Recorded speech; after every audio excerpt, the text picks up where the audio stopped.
বিসমিল্লাহির রহমানির রহিম। আলহামদুলিল্লাহি রাব্বিল আলামিন ওয়াসসালাতু ওয়াসসালামু আলা আশরাফিল আমবিয়া ওয়াল মুরসালিন নবিয়িনা মুহাম্মাদিন ওয়া আলা আলিহি ওয়া সাহবিহি আজমাইন ওয়া বা'দ। আলহামদুলিল্লাহ, আমরা পড়ছিলাম যে মানে অধ্যায় বিন্যাস করেছেন ফাআকিম ওয়াজহাকা লিদ-দীনি হানিফা ফিতরাতাল্লাহি আল্লাতী ফাতারান নাস আলাইহা লা তাবদীল লিখালকিল্লাহ। ফজলুল ইসলাম কিতাবের এই অধ্যায়ে ছিলাম যে আল্লাহর দ্বীনের জন্য দ্বীনকে নিজের চেহারাকে সুপ্রতিষ্ঠিত রাখে। এর অর্থ হচ্ছে বেদাত করা যাবে না, শিরিক করা যাবে না, ফেতরাতের উপর টিকে থাকতে হবে। যারা ফেতরাতের উপর নাই, পরিবর্তন হবে, তাদের পরিণাম কি হবে? যারা ফেতরাতের উপর থাকবে না, পরিণাম কি হবে? তাদের কি পরিণাম হবে এটা কিন্তু উল্লেখ করা হয়েছে। তারা হাউস থেকে পানি পান করতে পারবে না। এটা আলোচনার পরে তিনি আরও কিছু দলিল নিয়ে আসছেন যে ইসলামের উপর কেন টিকে থাকতে হবে, এটার উপর দলিল নিয়ে আসছেন। বুঝে আসছে? এবং বলতে চাচ্ছে যারা ফেতরাতের উপর টিকে থাকবে না, এরাই শেষ পর্যন্ত দাজ্জাল অনুসরণ করবে।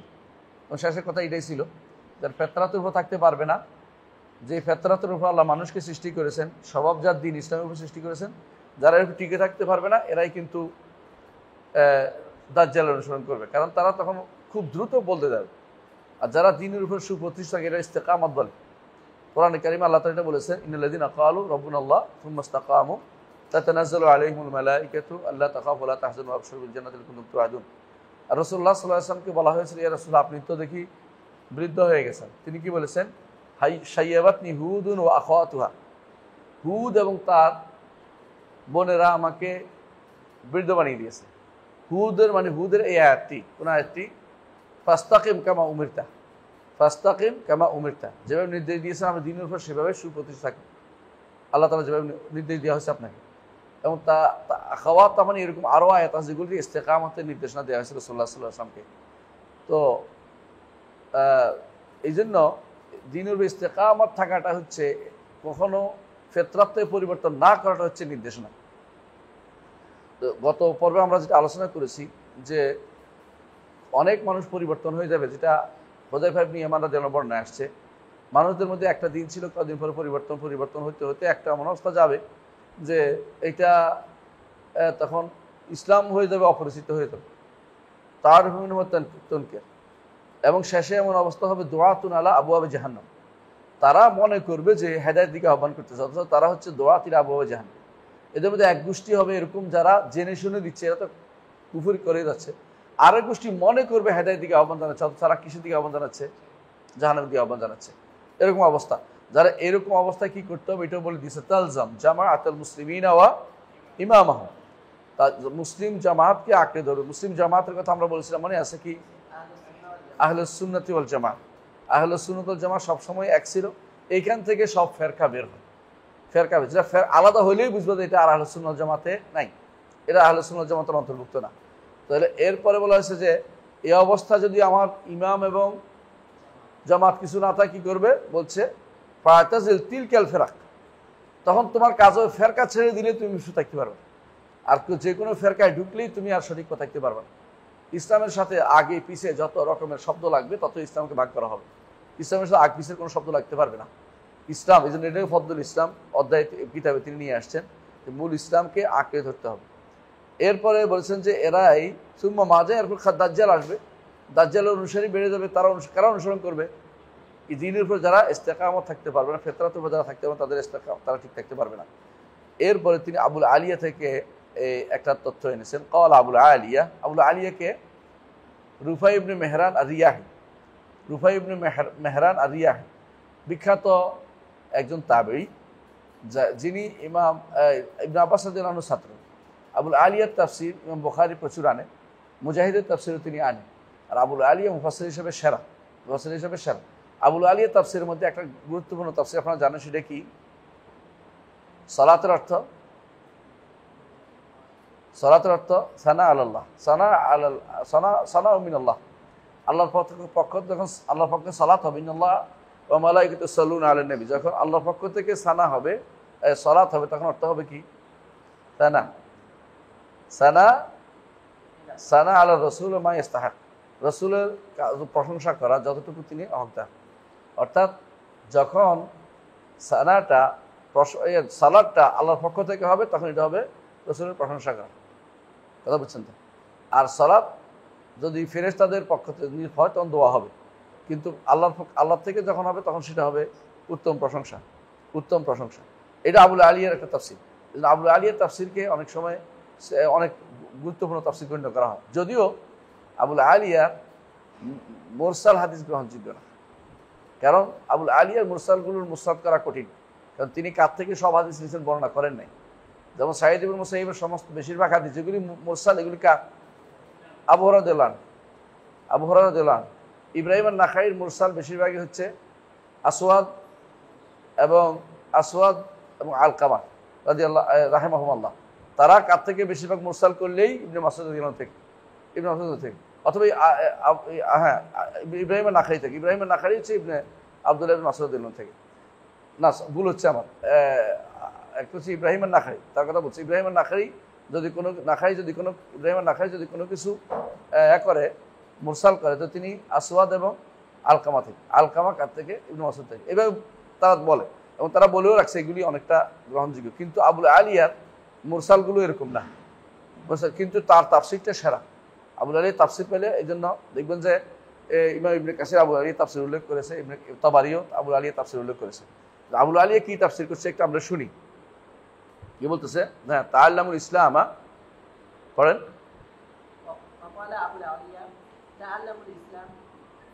ইসলাম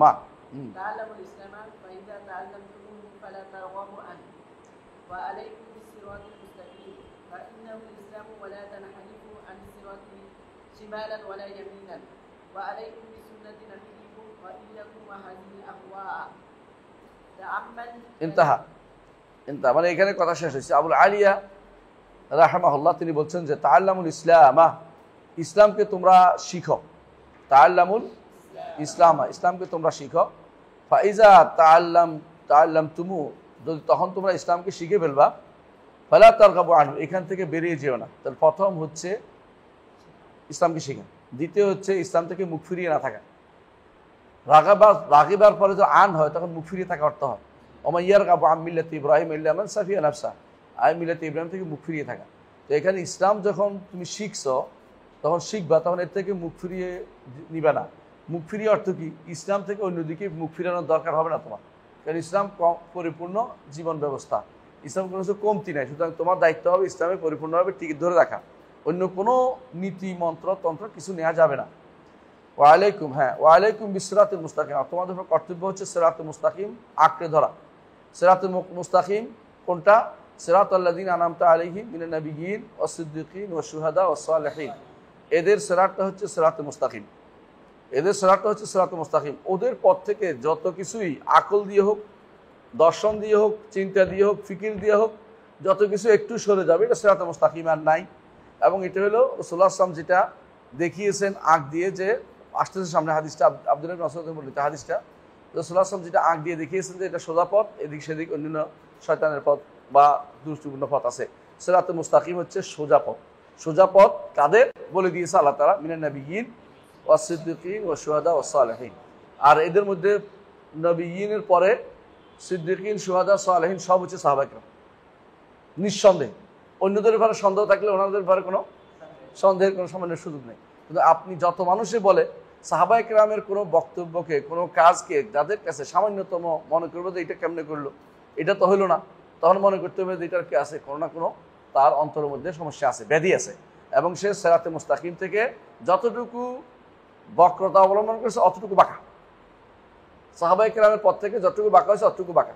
যেমন শিয়ারা, খারেজিরা সাহাবায়ে কেরামের পথ থেকে দূরে সরে গেছে। এই জন্য সুবহানাল্লাহ, খারেজিরা আলী রাদিয়াল্লাহু আনহু সময় তাদের উৎপত্তি, একজন সাহাবী পাওয়া যায় না খারেজি, একজন সাহাবী খারেজি পাওয়া যায় না। চিন্তা করে দেখছ, একজন সাহাবী খারেজি পাওয়া যায়নি।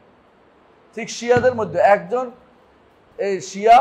একজন সাহাবী শিয়া পাওয়া যায়নি, একজন সাহাবী শিয়া পাওয়া যায়নি। আবু বকর রাদিয়াল্লাহু আনহু, আলী রাদিয়াল্লাহু আনহু তার সন্তানের নাম রেখেছে আবু বকর, তার সন্তানের নাম রাখছে ওমর, তার সন্তানের নাম রাখছে ওসমান। চিন্তা করে দেখছো যদি, এবং কোন সন্তান আগে না, এগুলি সব শেষে। আবু বকর রাদিয়াল্লাহু আনহু তার নাতির নাম রাখছে আবু বকর, নাতির নাম রাখছে ওমর, নাতির নাম রাখছে ওসমান। যদি তিনি নাতিদের নাম রাখছে নিজে, যদি তিনি এদের প্রতি তার সামান্যতম বিদ্বেষ থাকতো, তাহলে তিনি নামগুলিও রাখতেন না, যখন শিয়ারা এখন নামগুলি রাখে না। কথাগুলো বুঝেন? তাহলে এত ভালোবাসার জায়গা ওখানে, কিন্তু যেটা তারা তৈরি দেখাতে চায় যে আবু বকর ওমর ওসমানের বিরুদ্ধে আলীর ক্ষোভ ছিল, এগুলি সবগুলি হচ্ছে মিথ্যা কথা। এমন কোনো কিছুই ছিল না, এমন কোনো কিছুই ছিল না। এই জন্য সাহাবায়ে কেরামের মধ্যে কেউ শিয়া ছিল না। হ্যাঁ, সাহাবায়ে কেরাম কেউ আলীর পক্ষ কাজ করেছে, কেউ মুআবিয়া রাদিয়াল্লাহু পক্ষে কাজ করেছে, কেউ কিচ্ছু করে নাই। এদের মধ্যে কারা উত্তম বেশি? যারা কারো পক্ষে কিছু করে নাই, এরা বেশি উত্তম। রাসূলুল্লাহ সাল্লাল্লাহু আলাইহি ওয়াসাল্লাম এই জন্য আবু বকরা মুহাম্মদ ইবনে মাসলামাকে বলেছিলেন, যখন মুসলিমদের মধ্যে হানাহানি মারাবে, তুমি একটা কি করবা, কাঠের তরবারি বানাইবা। তিনি তখন একটা কাঠের তরবারি বানাইছে। কি জন্য? কেউ আসলে অন্তত বাধা দিব, কিন্তু মাকে মারবো না। কাঠের তরবারি দিয়ে কেউ মারা যায় না, তো না মেরা বাধা দেওয়ার জন্য দেখাইছে মারবো, যেন পালাই যায়। কিন্তু তিনি কোনোদিনই এটাতে অংশগ্রহণ করেন না। এই জন্য এই সমস্ত যুদ্ধে যারা মোটেই অংশগ্রহণ করে তারা বেশি ভালো। কিন্তু দুই দলের মধ্যে উত্তম হচ্ছে আলী রাদিয়াল্লাহু আনহু, মুআবিয়া এবং আলী উত্তম, কিন্তু উভয় দলেই ভালো, কোনো দলকেই খারাপ বলা যাবে না, কোনো দলকে খারাপ, কারণ তাদের উদ্দেশ্য কারোই খারাপ ছিল না।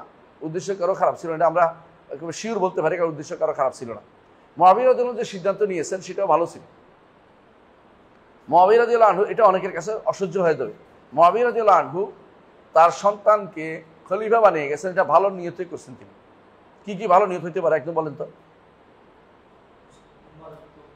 হ্যাঁ, উম্মার ঐক্য। আহসানতা, প্রথম কথা হচ্ছে উম্মার ঐক্য।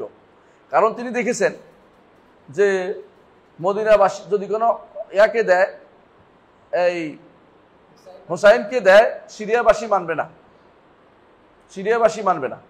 আব্দুল্লাহ ইবনে জুবাইরকে দেয়, হুসাইনও মানবে না, আরো যারা আছে কেউ মানবে না, আর সিরিয়াবাসী তো মানবেই না।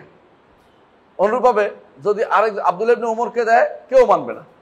তো উনি দেখছেন উম্মার ঐক্য যেখানে রক্ষা হয়, সেটা ছাড়া কোনো ক্রমেই আর কোনো পদ্ধতিতে ঐক্য রক্ষার কোনো সুযোগ নেই। কারণ কোনোভাবেই সিরিয়াবাসীদেরকে, এই সিরিয়া ছাড়া কেউ এই যুদ্ধের মধ্যে সরাসরি এগিয়ে যাওয়ার তখনকার সময় কেউ এত সাহসী ছিল না। কারণ দমন করার মতো, পুরো রাষ্ট্রকে এক রাখার মতো কোনো পরিবেশ ছিল না। বাধ্য হয়ে তিনি সিদ্ধান্ত নিয়েছেন, এটা উম্মতের স্বার্থ রক্ষার্থে চেয়ে নিয়েছেন। যার অন্তরে সামান্যতম দ্বিধা থাকবে যে মুআবিয়া রাদিয়াল্লাহু আনহু কেন এই সিদ্ধান্ত নিলেন, কেন তিনি তার ছেলেকে দিলেন, মনে করতে হবে তিনি মুআবিয়া রাদিয়াল্লাহু আনহুর বিরুদ্ধে বিদ্বেষ পোষণ করেন এবং তিনি সাহাবায়ে কেরামের প্রতি বিদ্বেষ পোষণ করছেন, সাহাবায়ে কেরামের সিদ্ধান্তের প্রতি তিনি বৃদ্ধাঙ্গুলি দেখাচ্ছেন। কারণ এই তিনজন ছাড়া সবাই মেনে নিছে। তিনজনকে, হোসাইন ইবনে আলী রাদিয়াল্লাহু আনহু, আরেকজনকে আব্দুল্লাহ ইবনে জুবাইর, আরেকজনকে আব্দুর রহমান ইবনে আবু বকর। এই তিনজন ছাড়া আর সবাই কিন্তু, এই তিনজন ছাড়া সবাই কিন্তু এক ডাকে মেনে নিয়েছেন যে ওনাদের ওর খেলাফত আমরা মেনে নিলাম। এই তিনজনের ব্যাপারে ওসিয়ত করে গেছে যে যতক্ষণ পর্যন্ত ওরা কোনো ব্যতিক্রম কিছু না করবে, তুমি তাদের বিরুদ্ধে অস্ত্র ধারণ করিও না। ওসিয়ত করে সে তাই করছিল, তাদের বিরুদ্ধে কোনো অস্ত্র ধারণ করেনি। কিন্তু তারা কি করেছে, যখন তারা যা করেছে, এটা আমি সাহাবায়ে কেরামের ব্যাপারে আলোচনা করতে চাচ্ছি না, তারা তো খলিফা হইতে চেয়েছে, তাদের হক আছে খলিফা হওয়ার, কারণ তারা অধিকারী, এই জন্য তারা এটা করেছেন। কিন্তু এই কারণে যে গন্ডগোল হয়েছে, যে মারামারি হানাহানি হইলো, এটা ফলাফল এত বেশি সুদূর প্রসারী হলো যে আজ পর্যন্ত মুসলিম উম্মাহ দুই ভাগে বিভক্ত হয়ে গেল। কিন্তু এর আগ পর্যন্ত, হোসাইন রাদিয়াল্লাহু আনহুর আগ পর্যন্ত শিয়া এক ভাগ আর সুন্নি এক ভাগের কোন ছিল না। হোসাইন আলী রাদিয়াল্লাহু আনহুর অনুসারীরাও সুন্নি, আর মুআবিয়া রাদিয়াল্লাহু আনহুর অনুসারীরাও সুন্নি। কথা বুঝছেন কিনা? তো এখানে বোঝা গেল শিয়া সুন্নির ভাগটা হোসাইন রাদিয়াল্লাহু আনহুর শাহাদাতের পরে হয়েছে, এর আগ পর্যন্ত এই ভাগটা হয়নি। হাসান ইবনে আলী রাদিয়াল্লাহু আনহুর মৃত্যুর আগ পর্যন্ত, মৃত্যুর আগে কি ছিল, উম্মতে মুসলিমা একসাথে ছিল, কোনো শিয়া সুন্নি ভাগ ছিল না। কারণ হাসান ইবনে আলী যখন রাদিয়াল্লাহু আনহু, যখন তিনি খেলাফত ছেড়ে দিলেন, কে নিল?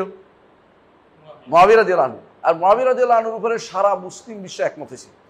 এর চেয়ে একমত আলী রাদিয়াল্লাহু আনহু এবং এরপরে আবু বকর, ওমর, ওসমানের পরে এইভাবে ঐক্যমত আর কোথাও প্রতিষ্ঠিত হয়নি। এইভাবে ঐক্যমত, এবং আলী রাদিয়াল্লাহু আনহুর খেলাফতে ঐক্যমত ছিল না, কিন্তু তিনি খলিফা বা হক ছিলেন। কিন্তু ঐক্যমত না, এত ঐক্যমত আর কোথাও হয় না যখন কার উপরে হয়েছিল? মুআবিয়া রাদিয়াল্লাহু আনহুর উপরে। মুআবিয়া রাদিয়াল্লাহু আনহু যে সিদ্ধান্ত দিয়েছেন সেটার ব্যাপারে আমাদের এত বাড়াবাড়ি করে শেষ পর্যন্ত আমাদের যারাই বাড়াবাড়ি করে কেন এটা করলেন, তারা কিন্তু এর চেয়ে ভালো কিছু আনতে পারে নাই। বরং তারা এখন কাফেরদের দেওয়া থিওরিকে তারা এখন আওড়াচ্ছে, অথচ কাফেরদের থিওরি থেকে মুআবিয়া রাদিয়াল্লাহু আনহুর সিদ্ধান্ত কিন্তু অনেক উন্নত ছিল এবং তিনি মুসলিম বিশ্বের একতা চেয়েছেন, ঐক্য চেয়েছেন এবং ঐক্য চাওয়াটা তার জন্য একটা ওয়াইজ ছিল। এবং আমি এই জায়গাতে যদি কোনো ওমর বা অন্য কেউ থাকতেন তারা এই সিদ্ধান্ত বাইরে যাইতেন না, কারণ হচ্ছে মুসলিম বিশ্বের ঐক্য দরকার, যার উপরে মুসলিমরা একমত হবে তাকে দেওয়া দরকার। তিনি অন্য কাউকে দিলে সেখানে ঐক্যমত রক্ষা করা কঠিন হইতো, এটা তিনি ভালো করে বুঝছিলেন যে অন্য কোথাও সিরিয়া বলো, মিশর বলো অথবা ইরাক বলো বা অন্য সব জায়গায় কেউ এই মতে ঐক্যমত পোষণ করতো না কারো উপরে, যেভাবে মুআবিয়া রাদিয়াল্লাহু আনহুর উপরে সবাই একমত ছিল, তার কথার উপর সবাই একমত ছিল, পরবর্তীতে এটাই তাদের চলতো, মানে এটার উপরে তিনি সিদ্ধান্ত এটার উপরে চলবে। কারণ এই ধারা বজায় থাকলে কাফেররা ভয় পাবে, কারণ যুদ্ধক্ষেত্রে কারা কাজ করতো? সিরিয়ানরা। যুদ্ধের নেতৃত্ব সিরিয়ানরা দিয়েছে। আপনারা ভালো করে জানেন যে মুআবিয়া রাদিয়াল্লাহু আনহুর ছেলে ইয়াজিদ, সে যুদ্ধ করেছে কনস্টান্টিনোপল। রাসূলুল্লাহ সাল্লাল্লাহু আলাইহি ওয়াসাল্লাম বলেছেন যে আমার উম্মতের মধ্যে প্রথম যারা কনস্টান্টিনোপল যুদ্ধ করতে যাবে, মদিনাতে কায়সার যুদ্ধ করতে যাবে, আল্লাহ তাদেরকে ক্ষমা করে দিবেন। সুতরাং একজন মানুষ ক্ষমার, সে যদি কোনো নেতৃত্ব দিয়ে থাকে, তাকে যদি কোনো আপনারা বলেন যে ক্ষমা পাবে না, এটা আপনারা বলতে পারেন, আমাদের আপত্তি নেই, কিন্তু আমরা তো লানত দিতে পারি না। লানত দিয়ে দেবো কেন? ইমানদারের লানুল মুসলিমের কাকাতলি, একজন মানুষকে লানত করা হচ্ছে তাকে হত্যা করার মতো। ইমানদারকে কেউ লানত করা যায় না, ইমানদারকে আল্লাহর রহমত থেকে দূরে সরিয়ে দেওয়া যায় না। রাসূলুল্লাহ সাল্লাল্লাহু আলাইহি ওয়াসাল্লাম একদিন যাচ্ছিলেন, একজনে তার উটকে লানত করছে। রাসূল বলছে এই উট আমার সাথে যাবে না, তা লানত তারা উট আমার সাথে যাইতে পারে না, তো উট ছেড়ে দিচ্ছে, ওর জন্য তাদের সাথে না যায়। চিন্তা করে দেখেন, মানে লানত তারা ওর সাথে যাবে না, তারা এত ভয় করতেন লানতকে। আর সেখানে আপনারা সারাদিন বসে বসে একজন মানুষকে লানত করছেন, অথচ হ্যাঁ তার দোষ আপনি দিতে পারেন যে একটাই দোষ, সেটাকে কেন সে পরিবর্তন করলো না? কি সিরিয়ার শাসক কেন পরিবর্তন, সিরিয়া ন কুফার শাসক উবাইদুল্লাহ বিন জিয়াদকে কেন পরিবর্তন করলো না? এইটা ছাড়া আপনি কোন জায়গায় দোষ দিতে পারেন আমাকে বলেন তো?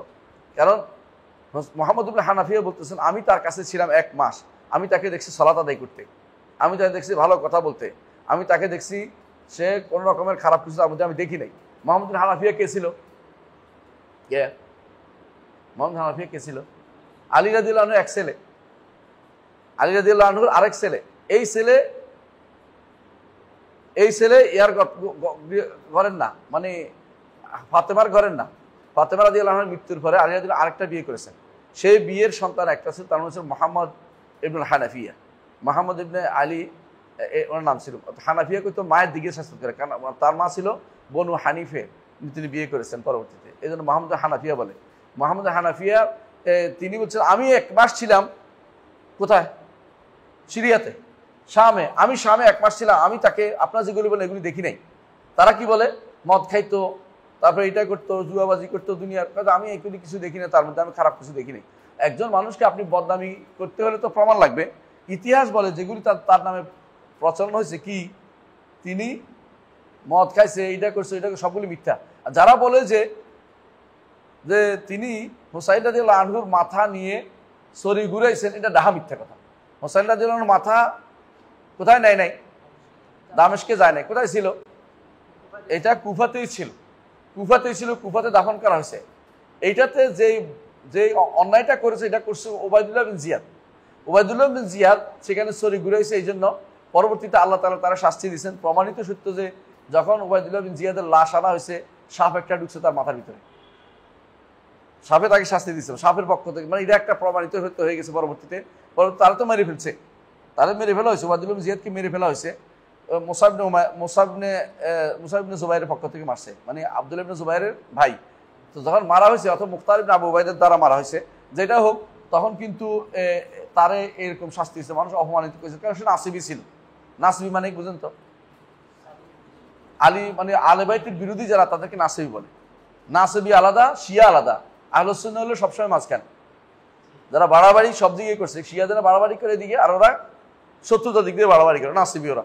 তো নাসিবি ছিল সে, কিন্তু আহলে সুন্নাহ কখনো আহলে বাইতের সাথে কখনো শত্রুতা পোষণ করে নাই, তাহলে এই যে অবস্থা, এইটা যে নিয়ে গেছে কোথা পর্যন্ত?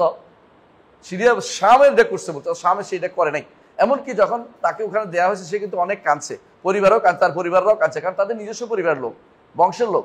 তারা তাকে সসম্মানে মদিনা পাঠিয়ে দিচ্ছে, নোমান ইবনে মুকরিনের মাধ্যমে ছায়া দিয়ে তাকে দিয়ে মদিনা পাঠাইতো এবং তাকে সাথে নিছে যতক্ষণ পর্যন্ত না তারা দেখা না গেছে ততক্ষণ পর্যন্ত বেরিয়ে তাদের পিছিয়ে পিছিয়ে হাঁটছে। এটাও প্রমাণিত সত্য। এগুলো অস্বীকার করবে কারা? শিয়ারা বা শিয়াদের দোষর যারা আছে সুফিরা, এগুলো অস্বীকার করবে না আমরা নাকি এজিতি হয়ে গেছে। ইতিহাসের দ্বারা কি এজিতি দ্বারা? এই ইতিহাসের বিশুদ্ধ ধারা হচ্ছে আহলুস সুন্নাত ওয়াল জামাতের দ্বারা। এটা মিথ্যাচার করে আমাদের লাভটা কি? দ্বিতীয় আরেকটা কথা কয় যে মদিনাবাসীকে আক্রমণ করছে, মদিনাবাসী আক্রমণ করছে, কথা সত্য, কিন্তু এর আগের কথা বলবে না কেন করছে? মদিনাবাসী কি করছে? আব্দুল্লাহ ইবনে জুবাইর রাদিয়াল্লাহু আনহুর অনুসারী হইতে গেছে তারা। মদিনাবাসীরা কার উপরে প্রথমে বায়াত করছে কন্ত? ইয়াজিদ হাতে বায়াত করছে না সবাই? সবাই করছে। এমনকি যখন তারা বিরোধিতা করতেছে আব্দুল্লাহ ইবনে বলতেছেন সাবধান, তোমরা এখন যেটা করতেছো এটা কিন্তু ইসলামী শরীয়ত বিরোধী, কারণ তোমরা একবার বায়াত দিয়েছ। যে ব্যক্তি একবার বায়াত দেয় বায়াত কি করতে পারে না? বায়াত ভঙ্গ করতে পারে না। বলে যে আব্দুল্লাহ ইবনে জুবাইর আমরা বায়াত নিব। আব্দুল্লাহ ইবনে জুবাইর রাদিয়াল্লাহু আনহুর পক্ষ থেকে এক লোক এসে দাওয়াত দিছে।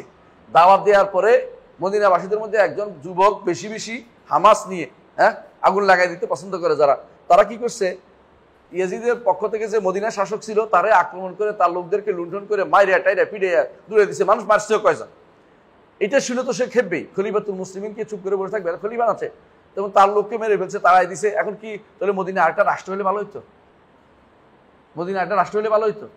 তাহলে মদিনা দমন করতে হবে বাধ্যতামূলক নিয়ম। ইসলামের নিয়ম হচ্ছে কোনো এলাকা যদি কোনো তোমার থেকে ছুটে চলে যায় তাকে তোমাকে যে কোনো মূল্যে তাকে বসে আনতে হবে। ওয়াইন তায়ফাতান মিনাল মুমিনিনা ইকতাতালু ফাআসলিহু বাইনাহুমা ফাইন বাগাত ইহদাহুমা আলা আল-উখরা ফাকাতিলুল্লাতী তাবগী হাত্তা তাফি ইলা আমরিল্লাহ। এটা রাসূলের নির্দেশ। যখন তোমাদের প্রথম কারো বায়াত হয়ে যাবে, এরপরে কেউ বায়াত দাবি করবে, তখন শেষেরটাকে মেরে ফেলো। রাসূল হাদিস এটা অস্বীকার করতে পারবেন না। তো এরা কি করছে? যখন মদিনাবাসীরা বাড়াবাড়ি শুরু করছে তখন তিনি পাঠাইলেন, সেনাবাহিনী পাঠাইছে মদিনাকে, তোমরা মদিনাবাসীকে তোমরা অবশ্যই তোমার করতে হবে। কি পাঠাইছে? এটা নিয়ন্ত্রণ আনতে হবে। কিন্তু মদিনার এখানে বাড়াবাড়ি কি করছে জানেন? ওই যে মদিনাবাসী তিনি জিনা ব্যভিচার করাছে 3 দিন, এটা পুরো মিথ্যা কথা। ইতিহাস দেখা গেছে এই বর্ণাগুলো যারা বর্ণা সবগুলো শিয়া। মানে এই যে অংশটুকু, যুদ্ধ করছে, যুদ্ধে মারামারি হয়েছে, মারা গেছে, কিন্তু 3 দিনের জন্য মদিনা হালাল করে দিয়েছে। যে হালাল করার ক্ষমতা তার আছে নাকি? এটা মিথ্যা কথা। এই মিথ্যা কথাগুলি রচনা করছে শিয়ারা। এই শিয়া বর্ণনা হচ্ছে ইয়াকুবি বর্ণনা করছে, মাসউদি বর্ণনা করছে। দেখবেন এই শিয়া বর্ণনা কোনো আহলুস সুন্নাত ওয়াল জামাতের লোকেরা বর্ণনা করে নাই। তো আহলুস সুন্নাত ওয়াল জামাতরা কি ঘুমাইছিল নাকি? আহলুস সুন্নাত ওয়াল জামাতরা এই বর্ণনা করে না, অর্থ এটা সত্য না। এরা কি করে? বেদাতিরা কি করে? বিশেষ করে সুফিরা আর শিয়ারা তারা মনে করে তো এই বর্ণনা তো আসছে, এই বর্ণনা তোমাদের লোকে বানাইছে, আমাদের লোকেরা তো বানায় না। আহলুস সুন্নাত ওয়াল জামাত বক্তৃতা বানায় না, মানে কথা বানায় না। তোমাদের লোকেরা বানাইয়া একটা বর্ণনা করছে। এখন তোমার এটার পক্ষে বিপক্ষে আমরা দেখতে পাচ্ছি তোমাদের মৃত্যু। কথা বুঝো কিনা? আমাদের দিকে রসুলের হাদিস পাই, এরপরে আরেকটা যে বানোয়াট, আমরা কি করি? বানোয়াট শেষ। কিন্তু আমরা যদি বলি যে এটা বানায় না, তো এটার মতো একটা আনো, এটার মতো আমি কেন আনবো? এটা তো নাই ঘটে না, এটার মতো আমি কোথেকে আনবো?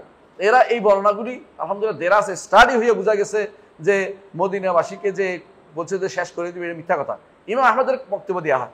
ইমাম আহমদ ইবনে হাম্বল বলছে যে ইয়াজিদকে আমরা তার থেকে হাদিস নিব না, তার উপর দোয়া করবো না। বলছে কেন? যে মদিনাবাসীদের সে খারাপ ব্যবহার করেছে। কি করেছে? যুদ্ধ করেছে, আর কি করেছে? হত্যা করেছে। এই দুইটা পাইছে। কিন্তু এইখানে আবার কেউ যোগ করে দিচ্ছে যে মদিনাবাসী অপকর্ম করেছে, এটা মিথ্যা কথা। এটা ইমাম আহমদ ইবনে হাম্বল বলেন নাই। আহমদ ইবনে যদ্দুর বলছে ওদের মধ্যে থাকা উচিত, কিন্তু এর বাড়তি কথা যোগ করছে কারা? শিয়ারা যোগ করে দিছে। তাহলে বোঝা গেল যে ইস্তেকামত আলা দ্বীনের মূল কথা এটাই, যে যারা মানহাজুল হুজুর ছিল তারা কারা? সাহাবায়ে কেরাম, তাবেঈন, আইম্মে মুজতাহিদিন। এদের চেয়ে উত্তম কোনো মানহাজ, উত্তম কোনো তরিকা হইতে পারে না। এরাই হচ্ছে, এইটার নাম হচ্ছে মানহাজ, যে এই পদ্ধতি থাকা। এটার নাম হচ্ছে সিরাতে মুস্তাকিমে নিজেকে ধরে রাখা।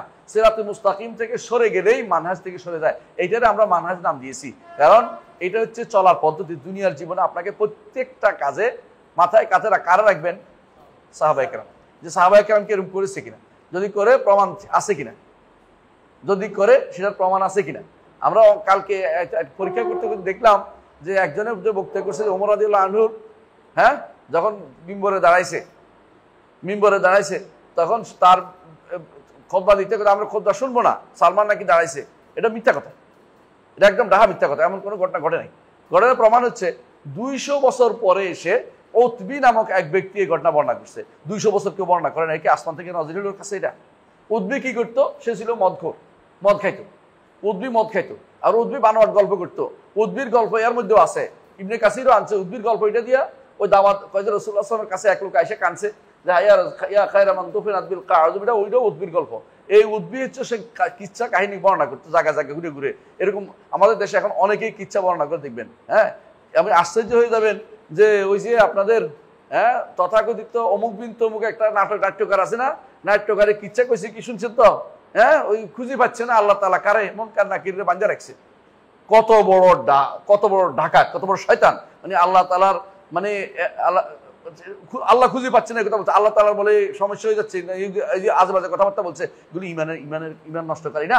আপনি চিন্তা করেন। এই জন্য যারা এরকম কিচ্ছা কাহিনী বলে ওদের কিন্তু খবর থাকে না কি বলতেছে। তারা বলতে বলতে বলতে বলতে এমন এমন কিচ্ছা করলো রসাইয়া বলতেছে, কিন্তু এদের ইমান নষ্ট করতেছে এর খবর নেই। আপনি দেখবেন অনেকেই যখন কিচ্ছা কাহিনী বলতে থাকে আর দুনিয়ার খবর নেই, বলতে আসে। এর অর্থ হচ্ছে তারা কিন্তু সঠিক পথের লোক না। উদ্ভি বানাইছে এই ঘটনা এখন আমাদের লোকদের মুখে মুখে চলতেছে। এমনকি দুর্ভাগ্যবশত অনেক যারা নেতাদের মুখে মুখে এগুলি চলতেছে, এগুলি দিয়ে তারা ওয়াজ করে দুনিয়া ভরাইতেছে এবং এটা দিয়ে দলিল দিচ্ছে যে ইসলাম হচ্ছে গণতন্ত্রের নাম। এটা গণতন্ত্রের কি হলো এটার মধ্যে? এটা যদি কোনো সত্য হয়, সত্য নাই, সত্য হলো এটা হলো কি কথা বলার স্বাধীনতা। সবসময় ইসলাম কথা বলার স্বাধীনতা ছিল, কিন্তু ইমামকে সামনে রেখে বর মজলিসে অপমান করার সিস্টেম ইসলামে নাই। কথা বুঝতে পারছি? রাষ্ট্রপ্রধানকে কখনো বর মজলিসে অপমান করার সিস্টেম ইসলামে দেয় নাই। এই সিস্টেমটা সম্পূর্ণরূপে বানোয়াট খারেজি সিস্টেম। এই সিস্টেম রাসূলুল্লাহ সাল্লাল্লাহু আলাইহি ওয়াসাল্লাম প্রথম কে বলছিল? খারেজি বলছিল। কি বলছিল খারেজি? দেলিয়া মোহাম্মদ ইনসাফ করো। এটা কোনোদিন সাহাবী কেউ বলছিল? কোনো সাহাবী বলতে পারছে? কারণ এই জাতীয় কথা কোনো ইমামের পিছনে যত বড়ই হোক বলতে পারে না। ওমর রাদিয়াল্লাহু আনহুর সামনে এটা কে বলবে? কেউ বলতে পারে এই জাতীয় কথা। এমন কেউ যে বলে আরেকটা কথা বলে যে কি ওই যে ওমর রাদিয়াল্লাহু আনহু যখন বলছে তোমরা বেশি বেশি মহর দিও না, এক মহিলা বলছে আল্লাহ বলছে এটা তুমি কেমন এটা বলো? আল্লাহ বলছে যে আমরা এক কেন্তার দিতে বলছে, এক ট্রাক দিতে বলছে। কেন্তার তো ট্রাকের মতো, তো ট্রাক দিতে বলছে, আপনি কেমন এটা বলেন? বলছে মহিলা ঠিক বলছে, আমি ওমর ভুল করছি। এই জাতীয় ঘটনা ঘটে না, এটাও বানোয়ার কথা, এটাও বানোয়ার, শুদ্ধ নাই ঘটনা। তাহলে মানুষ বানোয়ার কথাই দলিল দেওয়া হচ্ছে, আসার দেখে না, সহি আসার দেখে দলিল দিতে হবে আপনাকে। কারণ যে কোনো কাজ ওমর এই ইসলামের নিয়ম হচ্ছে যে আপনার দায়িত্ব হচ্ছে যদি কোনো কাউকে নসিহত করতে একান্তে করবেন, না করলে কি করবেন? ঘটনাটা শুদ্ধ করবেন, ঘটনাটা ভুল বলবেন, মানুষ সাবধান হোক। কথা বলছেন কিনা? আজ একান্তে বলতে না পারেন আপনার দায়িত্ব শেষ। আপনি ঘটনাটা ভুল বলেন, ব্যক্তির উপরে আক্রমণ করে আপনার দায়িত্ব ভিতরে পড়ে না। যদি কোনো সেটা কি হয়, যদি এমন ব্যক্তি হয় যিনি কি ক্ষমতায় আছেন, যিনি ক্ষমতায় নাই, তার ব্যাপারে সাবধান করবেন। যে ব্যক্তি মিথ্যা বানোয়ার কথা বলে এই যে সাবধান, তার ব্যাপারে সাবধান করার দায়িত্ব আমাদের। এটাই ইসলামের শরীয়তের নিয়ম। ক্ষমতাসীনদের ব্যাপারে বাড়াবাড়ি করা এটা ইসলামিক নিয়মের ভিতরে পড়ে না, এটা আপনারা জানেন। তো এখানে যেটা আসছিল আবুল আলী রহমতুল্লাহ আলাইহি যেটা বলতে চাচ্ছেন যে দ্বীনুল উপর আলাইকুম বিসিরাতুল মুস্তাকিম, সিরাতুল মুস্তাকিম তোমার থাকা ফরজ। হ্যাঁ, ফাইন্নাহুল ইসলাম, এটা হচ্ছে ইসলাম। এর আগে পিছিয়ে যা চলে যাবে, সিরাতুল মুস্তাকিম যে এদিক সেদিক তাকাইলে ইসলামে থাকবে না। কেন? তখন তারা ফেরকাতে চলে যাবে। ওয়ালা তানহারিফু আনিস সিরাতি ইয়ামিনা ওয়া শিমালা, সিরাত থেকে ডানে বামে যাবে না, সিরাত থেকে ডানে বামে যাবে না। ইয়ামিনা ওয়া শিমালা ওয়া শিমালা ওয়া ইয়ামিনা ওয়া আলাইকুম বিসুন্নতি নবিয়িকুম সাল্লাল্লাহু আলাইহি ওয়াসাল্লাম, তোমাদের দায়িত্ব হচ্ছে সুন্নতে রাসূলের সুন্নতকে আঁকড়ে ধরা। রাসূলের সুন্নত কি কথায় আছে না, কাজে আছে না? কাজে কথায় আছে না? রাসূল কি বলেছেন? আপনারা দয়া করে, আপনারা কেউ আমার কথা বলা শোনার দরকার নাই। আব্দুল্লাহ জাহাঙ্গীর রহমতুল্লাহকে একজন বলছে আপনার কথা না শুনতে বলে সবাই। তো উনি বলছিলেন আমার কথা না শুনে চলবে, আল্লাহ কোরআন তো পড়তে হবে, রাসূল হাদিস তো পড়তে হবে, এটা শুনেন না অন্তত, এটা শুনে চলবে, আমার কথা শোনার দরকার নেই। ঠিক আপনারাও এই ইমারার মাসালায়, রাষ্ট্র ক্ষমতার মাসালায় কারো কথা শুনেন না। ইমাম মুসলিম রহমতুল্লাহ আলাইহি কিতাবুল ইমারা, দয়া করে সবাই এটা একবার পড়বেন। কিতাবুল ইমারা একবার পড়বেন, পারবেন না? এটা সহজ জিনিস। হাদিসগুলো একবার পড়েন, আপনার মনে হবে যে আপনি কতটুকু ভুলের মধ্যে আছেন বা শুদ্ধ মাসা স্পষ্ট হয়ে যাবে। কিতাবুল ইমারা পড়বেন। এই জন্য কিতাবুল ইমারা, এই জন্য আমরা যখন ছাত্র ছিলাম আমাদের ওস্তাদে কিতাবুল ইমারা আলাদা পড়াইতো। কোথায় না এটা পড়ানোর দরকার আছে, কারণ হঠাৎ করে মানুষ কি হইতে পারে, মাথা গরম করে ফেলতে পারে। এখন যেহেতু হাদিসে পড়ায় বেশিরভাগ শুরু থেকে শেষ পর্যন্ত মাঝখানে পড়ায়, ইমারার গুরুত্ব দিচ্ছে না। অনেক যুবক হঠাৎ করে হয়ে যাচ্ছে, খারিজি হয়ে যাচ্ছে বা খারিজি বলা চলে যাচ্ছে। কিতাবুল ইমারা পড়লে বুঝবেন যে রাসূলুল্লাহ সাল্লাল্লাহু আলাইহি ওয়াসাল্লাম কতটুকু গুরুত্ব দিয়েছে শান্তি শৃঙ্খলা রক্ষাকে। আপনি বুঝতে পারছেন? শান্তি শৃঙ্খলা রক্ষার বাইরে আপনি হঠাৎ করে মাথা গরম করে একটা কিছু করবেন, এর পরিণতি কত খারাপ হয় আপনি এখন গাজাকে দিয়ে বুঝেন। গাজাতে যে আক্রমণ করেছে 6 অক্টোবর নাকি, হ্যাঁ 7 অক্টোবর যে আক্রমণ পরিণতি কত মানুষ গেছে? 3.5 লাখ মুসলিম মারা গেছে। 3.5 লাখ মুসলিম মারা গেছে, আপনি কি করবেন?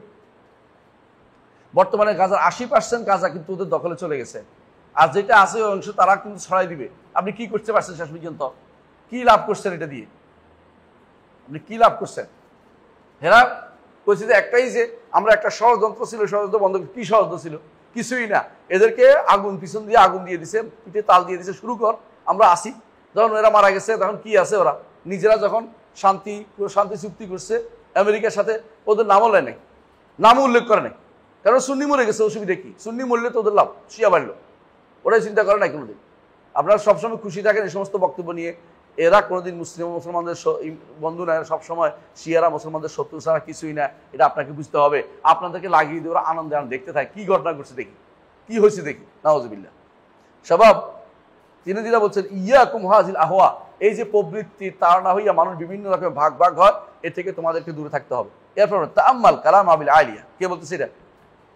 ইমাম শাইখুল ইসলাম মুহাম্মদ আব্দুল্লাহ রহমতুল্লাহ বলেছেন তাআম্মাল কালাম আবিল আলিয়া, আবিল আলিয়া রহমতুল্লাহ আলাইহির কথাটাকে একটু চিন্তা করেন।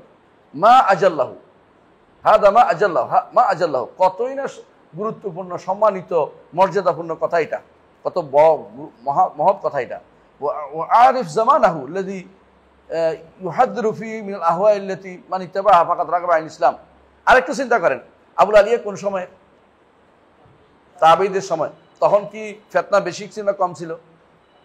কম ছিল না? কম ছিল। ফিতনা তখন কম ছিল। আবুল আলিয়া রহমতুল্লাহ আলাইহি কার সময়? আপনি চিন্তা করে দেখেন, কেবল তাবে। এর অর্থ হচ্ছে এই সময়ে ফিতনা শুধুমাত্র শুরু হয়েছে, মাত্র ফিতনার শুরু হয়েছে মাত্র। এই সময়ে ফিতনা কম হয়েছে, এই সময়ে ফিতনা কম হওয়া তারপরেও আবুল আলিয়া সাবধান করেছে। অল্প ফিতনার সময় সাবধান করেছে, এখন বেশি ফিতনার সময় কি করা উচিত?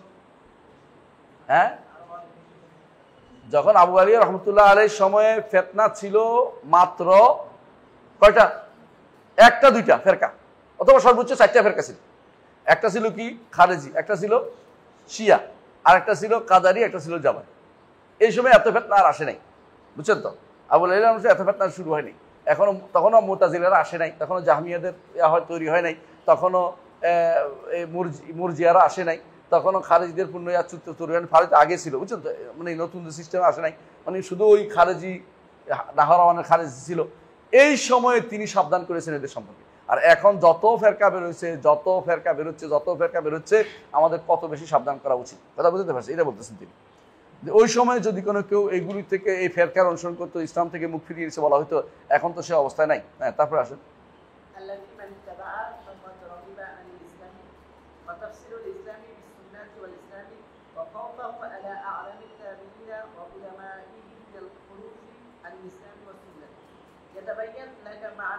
তাবাইয়ানা লাকা, হ্যাঁ, আসি তাবাইয়ানা লাকা, হ্যাঁ।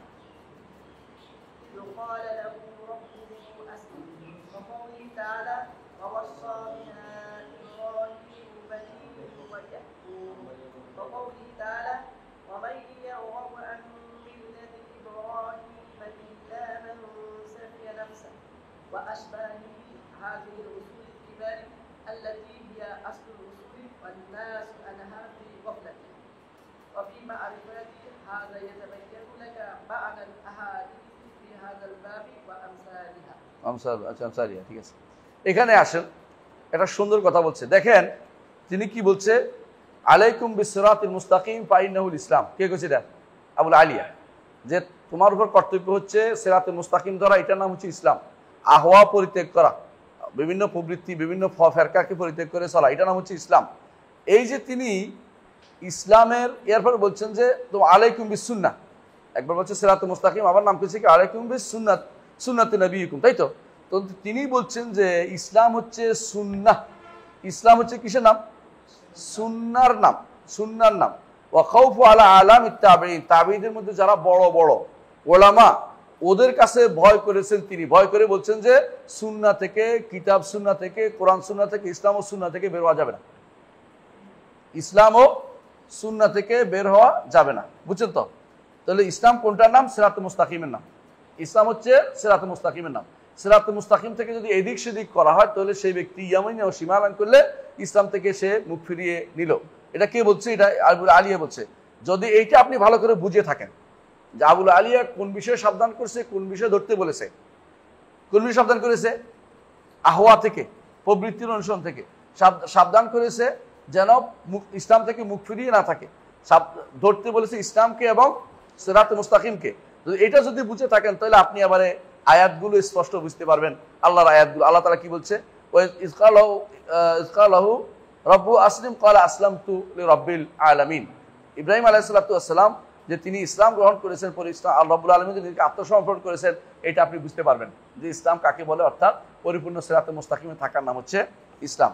আবার বলছে ওয়াসাবে ইব্রাহিম বানি ও ইয়াকুব, ইব্রাহিম এবং তার সন্তানরা এবং ইয়াকুব কি, ইব্রাহিম তার সন্তানদেরকে এবং ইয়াকুব তার সন্তানদেরকে কি ওসিয়ত করছে? ইয়া বুনাইয়া ইন্নাল্লাহ আস্তাফা লাকুমুদ্দীন ফালা তামুতুন্না ইল্লা ওয়া আনতুম মুসলিমুন। মুসলিম না হয়ে মারা যেও না, অর্থাৎ তোমাকে ইসলামের উপরে সুপ্রতিষ্ঠিত থাকতে হবে। ইয়ামিনা ওয়া শিমালান, যাওয়ার কোনো সুযোগ নাই, রাগবা করার সুযোগ নাই। এই জন্য রাগ সাথে সাথে আসছে ওমা ইয়ারগাবু আন মিল্লাতি ইব্রাহিমা ইল্লা মান সাফিয়া নাফসাহু ওয়া লাকাদ ইসতাফাইনাহু ফিদ দুনিয়া ওয়া ইন্নাহু ফিল আখিরাতি লামিনাস সালিহিন। অর্থাৎ ইব্রাহিমের মিল্লাত থেকে দূরে সরা যাবে না। কিসের উপর থাকতে হবে? সিরাতে মুস্তাকিমের উপর থাকতে হবে, সিরাতে মুস্তাকিমের উপর থাকতে হবে। আয়াত যদি বুঝতে হয় এভাবে আপনি সাহাবায়ে কেরাম থেকে বুঝে নিলে, তাদের তাফসীর নিলে আপনি আর কোনোদিন পথভ্রষ্ট হতে পারবেন না। এর বাইরে যদি কোনো আপনি যদি নিজের পক্ষ থেকে ব্যাখ্যা শুরু করেন তাহলে বিপদের এক শেষ, বিপদের এক শেষ। আজকে আমাকে একজন ফোন করছে, বলতেছে সিয়াসা যেটা, সিয়াসাটাকে আপনি সিয়া না করে দেন। তাহলে আপনি সিয়াসা বুঝেন কিনা? তো বলতে হ্যাঁ বুঝি। কি? সিয়াসা অর্থ হচ্ছে ব্যক্তি। সিয়াসা কাকে বলে? সিয়াসা হচ্ছে মূলত, সিয়াসা হচ্ছে রাজনীতি আর কি, এখন অনুবাদ করে এটা। মূলত সিয়াসা অর্থ হলো শাসন নীতি, রাজনীতি না। কথা বুঝছেন কিনা? কারণ সিয়াসা অর্থ শাসন নীতি, মানে পরিচালনা নীতি হচ্ছে সিয়াসা। এই জন্য হাদিসটিতে বলা হয়েছে কানা বনি ইসরাইল তাসুসুল আম্বিয়া, বনি ইসরাইলদেরকে তাদের নবীরা শাসন করতেন। নবীরা কি সব শাসক ছিলেন? অর্থ কি? পরিচালনা করতেন। আপনি বুঝছেন তো কথাটা? অর্থাৎ পরিচালনা, দেশ পরিচালনা, লোক পরিচালনা, পরিবার পরিচালনা, সমাজ পরিচালনা, এদের নাম হচ্ছে সিয়াসা। যে যে পদে আছে তার অধীনস্থদেরকে পরিচালনা নাম হচ্ছে সিয়াসা। সিয়াসা এটা না, যে কোনো সময়, এটা মনে রাখবেন। সিয়াসা বা যেটা বলা হয় শরীয়তে, যেটা সিয়াসা শারিয়া বলা হয়, শারঈ রাজনীতি যেটা নাম, এটা হচ্ছে আমার অধীনস্থ লোকদেরকে আমি পরিচালনা কিভাবে করবো। ধরুন আপনাদেরকে আমি পরিচালনা করি, অথবা আপনাদের মুদির আছে দেখাশোনা করে। এই যে পরিচালনার নিয়মটা, এই পরিচালনা নীতিটা, এটা হচ্ছে নীতি কথা। তার নীতি খারাপ, আমার দুইটা টুকরা দিছে, ওরা এক টুকরা দিছে, ঝগড়া করলে তো করবেন যে তার পরিচালনা সুন্দর না, জলেম। হ্যাঁ, কিন্তু সবারই সমান টুকরা বাঁচতে, আপনি বলতে পারেন না যে তার নীতি খারাপ। কথা বুঝছেন কিনা? তার তো একটা নীতি আছে। রাষ্ট্র পরিচালনার একটা নীতি আছে, এটা কে চালাবে? রাষ্ট্র। বুঝছেন তো? পরিবার পরিচালনা নীতি কে করবে? পরিবারের প্রধান, পরিবার প্রধান, তাই তো? হ্যাঁ। তো এই নিয়ম হচ্ছে যে যেই পোস্টে থাকে তার অধীনস্থদের পরিচালনা হচ্ছে সিয়াসা। যদি শরিয়া মোতাবেক চালায় সিয়াসা শারঈয়া, যদি শরিয়া মোতাবেক না চালায় সিয়াসা জালেমা, সিয়াসা জালেমা। বুঝলেন তো? অর্থাৎ শরী যদি কোনো জুলুম করছে, সিয়াসা জায়েরা, জালেমা জায়েরা, দুইটাই ইবনে তাইমিয়া ব্যবহার করছেন। এই ইবনে তাইমিয়ার বই পড়লে সিয়াসাটা স্পষ্ট হবে। এর আগ পর্যন্ত আপনি যতই ভাষা নলেজ দিয়ে কি করছে আমরা জানেন, ভাষা নলেজ দিয়ে রাষ্ট্রবিজ্ঞানের যে রাজনীতি, এই রাজনীতি দিয়ে ইসলাম বুঝছি, ইসলামী রাজনীতি বুঝতেছি। বুঝলেন কথাটা? রাষ্ট্রবিজ্ঞানের রাজনীতি ইসলামী রাজনীতি এক জিনিস না, কোনোদিনই ছিল না। রাষ্ট্রবিজ্ঞানের যে রাজনীতি, এটা ইসলামী রাজনীতি না, এটা হারাম রাজনীতি। আপনি কথাটা বুঝেন। কারণ রাষ্ট্রবিজ্ঞানের রাজনীতি হচ্ছে ভাতাবাজি করা। কে কেমনে ঘায়েল করে ক্ষমতা দখল করতে পারবে, কে কেমনে সুন্দর একটা বক্তৃতা দিয়ে আরেকজনকে ঠেকাইতে পারবে। দুইজনে বক্তৃতা করে, দুইজনে কি করে, ডিবেট করে, যারটা দেখা যায় যে কথায় পারতেছে না, তখন বলে তো ওর তো কিছু হবে না, ওর ভোট দিয়ে এবারে। বুঝলেন না? এই সিস্টেম ইসলামে কোনোদিনে ছিল না। ইসলামে ছিল তাকওয়া এবং ফরজগারির ভিত্তিতে নেতৃত্ব নির্বাচন, তাকওয়া থাকবে, ফরজগারি থাকবে, দিনদারি থাকবে, এটা দেখে নির্বাচন ছিল। এবং সেটা হলো আলাদা, এটার নাম রাজনীতি না, এটা নির্বাচন। রাজনীতি এটা হচ্ছে রাজাকে নির্বাচন করবেন, এর রাজা যেটা চালাবে ওইটা হলো রাজনীতি। পার্থক্য বুঝছেন কিনা? মানে আমাকে পরিবারের প্রধান যদি হই, আমি পরিবার যেভাবে চালাবো এটা হলো আমার রাজনীতি। আমি এই পরিবার এইভাবে চালাবো, এটা আমার রাজনীতি। বড় নীতি, এটা অর্থ। রাজার নীতি যেমন হয়, বড় নীতি অর্থ হয় যে যেখানে বড় সে সেটাকে অধীনস্থ লোকদের কিভাবে চালাবে। আমাদের ভাইস চ্যান্সেলর মহোদয় যে রাজনীতি করে, এটাও রাজনীতি। এটা রাজনীতি কি মানে ওনার এই বিশ্ববিদ্যালয় কিভাবে চলবে। তিনি যদি কোনো বলেন যে না আমি যশোর বিশ্ববিদ্যালয় কিভাবে দখলে যেতে এই রাজনীতি করবো, তো এটা ইসলামী রাজনীতি না। এটা হলো বর্তমান জগতের একটা পদ্ধতি, যে পদ্ধতি তারা কিভাবে ক্ষমতা যেতে হবে চিন্তা করে থাকে। এটার সাথে ইসলামী রাজনীতির কোনো সম্পর্ক নাই, কোনোভাবেই নেই। এখন যদি আপনি মনে করেন যে ইসলামী রাজনীতি বানাবো এটা দিয়ে, এটা কিভাবে হইতো, এটা ইসলামী রাজনীতি, এটা আমি ফ্লেভার দিয়ে এটা ইসলামী রাজনীতি তৈরি করবো, তাহলে আপনাকে কিছু বলার আমার নাই। মানে আপনি কি করছেন এখন, ইসলামিয়া মদের দোকান, যে মদের দোকান ঠিক রাখলাম, ইসলামিয়া লাগাই দিলাম, এটা হবে না। এই পদ্ধতিটা হবে না কেন? আপনি যে পদ্ধতি আগাচ্ছেন এই পদ্ধতি আমাদের পদ্ধতি ছিলই না কোনোদিনই, এবং এটাকে এইভাবে যাওয়ার এইভাবে বন্ধ করতে হবে। আপনাকে নতুন পদ্ধতিতে আসতে, এই পদ্ধতি সরিয়ে সমর্থন করে সে পদ্ধতিতে আসতে হবে, আপনাকে সে পদ্ধতিতে আসতে হবে। এবং সেই পদ্ধতিটা হচ্ছে সুন্দর। সেই পদ্ধতিটা কি? সেই পদ্ধতি আসতে আপনি লাভবান হবেন। লাভবান হবেন কি? যে নামাজ পড়ে, যে ব্যক্তি নামাজ পড়ে না, যে ব্যক্তি নামাজ পড়ে না সে ভোট দেওয়ার অধিকারী না। শেষ শেষ। সারা বাংলাদেশে কয় পার্সেন্ট মানুষ আবার ভোট দিবে দেখেন, সবাই নামাজ পড়া শুরু করে দিবে। নামাজ পড়লে যে ব্যক্তি এই কথা বলবে সে ভোট দেওয়ার অধিকারী না। আল্লাহ রসুল বিরোধী কথা বলবে, যে ব্যক্তি শরিয়া বিরোধী আইন চালাবে, সে ব্যক্তি ভোট পাওয়ার অধিকারী না, দেওয়ার অধিকারী না। দেখবেন যে আস্তে আস্তে চলে যাচ্ছে। আপনাকে এই পদ্ধতিতে আসতে হবে, জোর করে চালু করতে হবে এটা, কারণ এটাই হচ্ছে শরীয়তের পদ্ধতি। আপনি শরীয় পদ্ধতি বাদ দিয়ে শয়তানের পদ্ধতি আইনা এবার শরীয় পদ্ধতি ফ্লেভার দিলে হবে নাকি? হ্যাঁ, কত করে রং লাগাই দিলেন, এরপর শরিয়া রং, শরীর রং দিলেন শরিয়া রং হয় না। আপনাকে এটা কিভাবে তৈরি করতে হবে আপনার চিন্তা ভাবনা বের করবেন। আপনি ওইটার মধ্যে সময় ব্যয় করেন না। কোনটা? কাফেরদের নীতিতে সময় ব্যয় করেন। নিজেরা আপনাদের কিতাবে আল্লাহ তাআলা রাসূল কি দিয়েছে এটার মধ্যে থাকেন, এবং ওইটা সিরাতে মুস্তাকিমের উপর থেকে ঠিক করেন।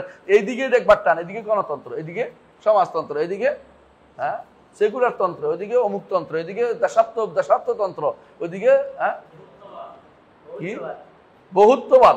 এই যে বিভিন্ন রকমের জিনিস আপনারা নিয়ে আসতেছেন দেশটার মধ্যে, এটা কি কি পাইছেন আপনারা? এরপর আরেকজন এসে বলবে আরবত্ববাদ, মানে আরেকজন বলে কিছু বাঙালিত্ববাদ, মানে যত পারে তত বাদ, ওই বাদে সবগুলি বাদ। কি নিতে হইব?